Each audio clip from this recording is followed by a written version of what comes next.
Currently, Boise State has limited dining options for on-campus students. There are not a lot of options for students and very limited options for students with dietary restrictions, such as vegetarian, vegan, gluten-free, etc. In addition to the limited options, the dining locations we do have very limited hours, which makes it difficult for students with busy schedules to have options. Most food places on campus are closed by 5 or 6 p.m., except for Buster's Kitchen, which closes at only 8 p.m. In addition to food options and times of operation, the location of dining options are also limited to certain areas of campus, making it not as accessible for all students.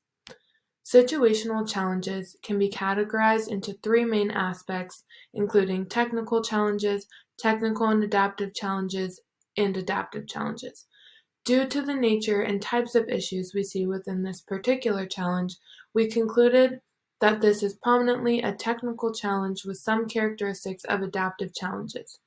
Chapter 11 from the textbook defines technical challenges as problems in the workplace, community, or self that are clearly defined with known solutions that can be implemented through existing organizational procedures.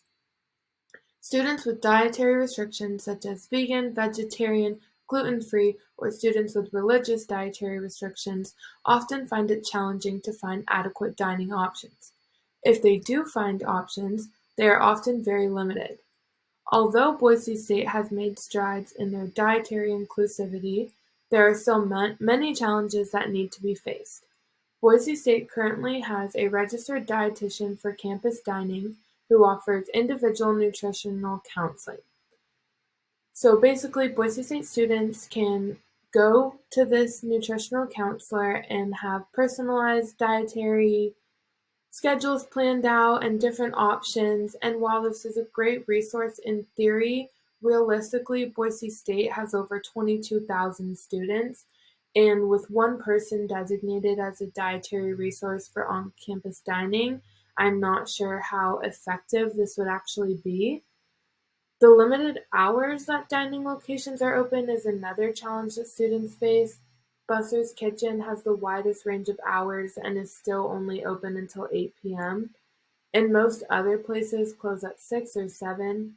This can be problematic for students who play sports and have late practices, students who take mostly night classes, or even people who eat later in the day. In addition to the dining locations on campus, they're not even distributed evenly across campus, and so students who live on campus in dorms such as University Suites or Towers Hall have to walk to the opposite side of campus every time they want to eat. The options that are on the far side of campus are also very limited and not always inclusive with student meal plans. Like students have meal swipes more often than like Bronco Bucks, and the meal swipes are usually only valid at 2 or 3 places on campus. In comparison to other public state schools such as San Diego State University, we have very limited dining options. San Diego State has over 20 on-campus dining locations, and most of these options are very healthy. And so, in comparison, Boise State has a lot of room for potential improvement with dining options. Lack of dining options, especially in regard to dietary restrictions, limited dining hours, and unequal access to dining locations are technical challenges that are faced by the student community that only organizational structures and experts have the resources and power to change.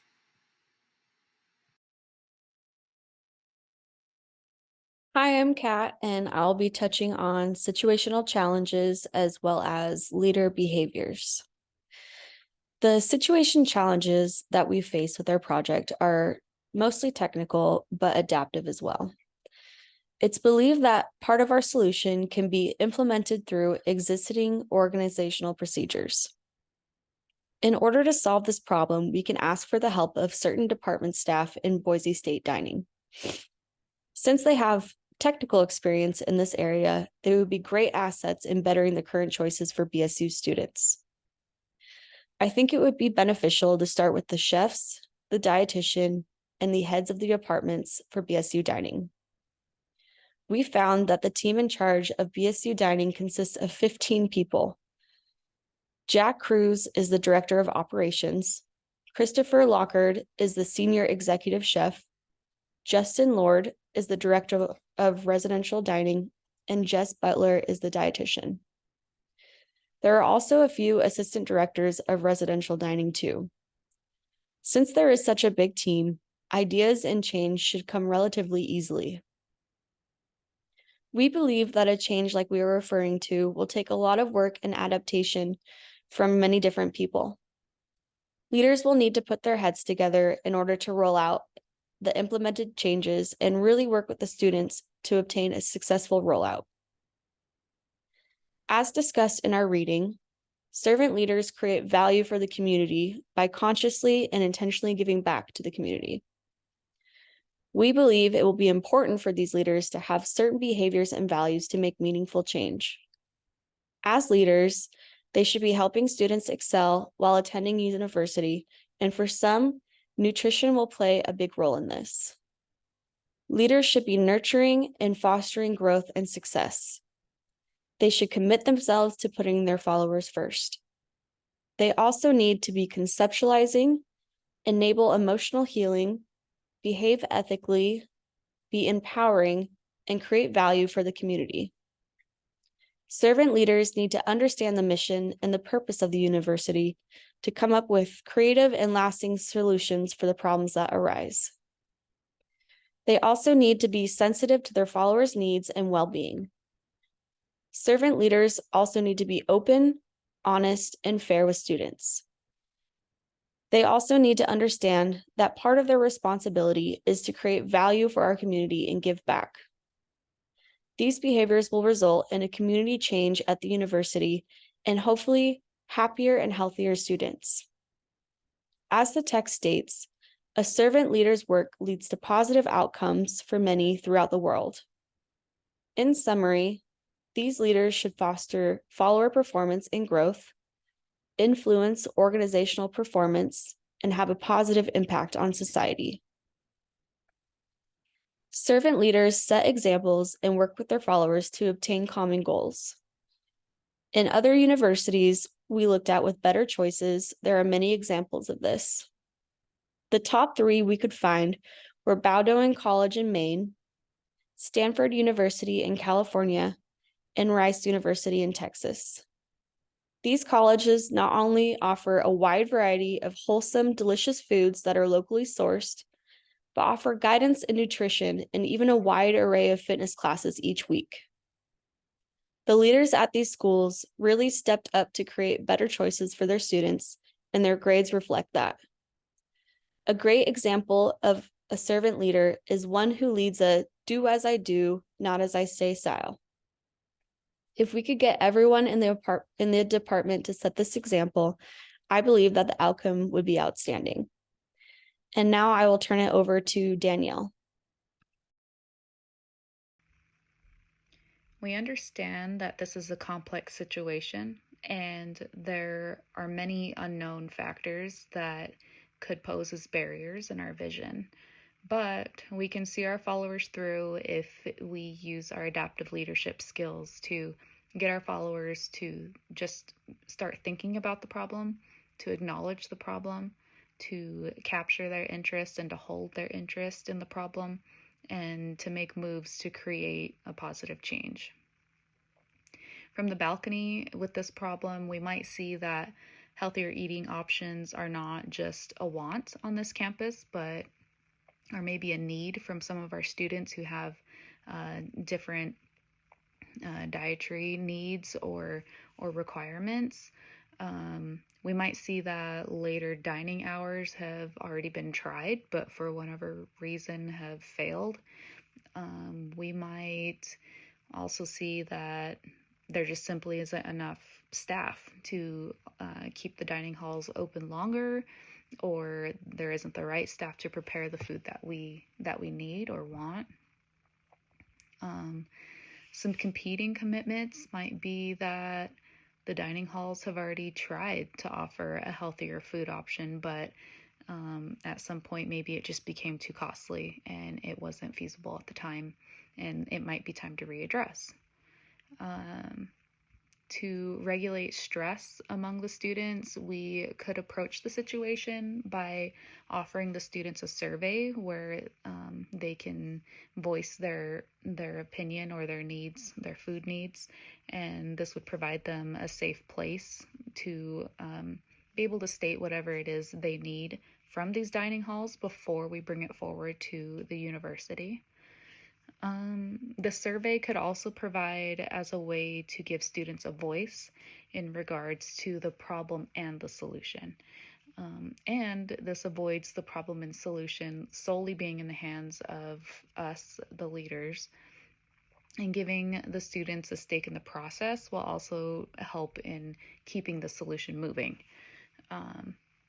Another way we could use this survey to keep the conversation going is we could keep it mobilized by asking or encouraging students to share the survey with their classmates, or we could ask that they compile a list of the food options that they'd like to see available. All this just to keep the problem solving alive and to make sure it doesn't fizzle out. And another way we could assure that the work is being shared with the people and less on the leader is we could ask for the help from our student body president. When we have all of our answers and we're ready to move those survey questions on to higher ups to start asking for more and bigger help, we could ask for the help from our student body president to assure that this problem moves from the students to the university staff and faculty and whoever it is who needs to hear these changes in order to start making more steps towards the solution. Over to you, Cade. So to cap this all off, Boise State University, like many other universities, faces many challenges in providing adequate and diverse dining options for all of its student population. The limited dining options can be frustrating for students with dietary restrictions, allergies, or other food preferences. However, resolving these issues requires more than just adding a few more options to the menu. It requires a more comprehensive and team-based approach to address the adaptive difficulties associated with meeting the various dietary preferences and limits of students. This can be very hard on faculty, staff dealing with this situation, so there needs to be a solution to come up with so we can find a solution for all students and not just some students who are on campus at Boise State looking for food options. One solution to this problem is to develop adaptable, healthful food options that better meet the needs of students.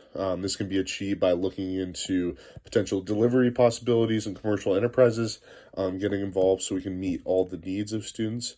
Also utilizing Boise's well-known agricultural system and dietitian majors on campus that can provide insight into this and creating healthy and sustainable food options. By involving these students, then the university can tap into their skills and expertise to develop solutions that better meet the needs of the student population as a whole.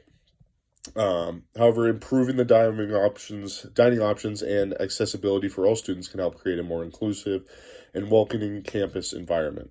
It can provide a sense of community and belonging among the student population, which can have a positive impact on students' success and well-being and help them overall feel comfortable when it comes to food and dining options at Boise State.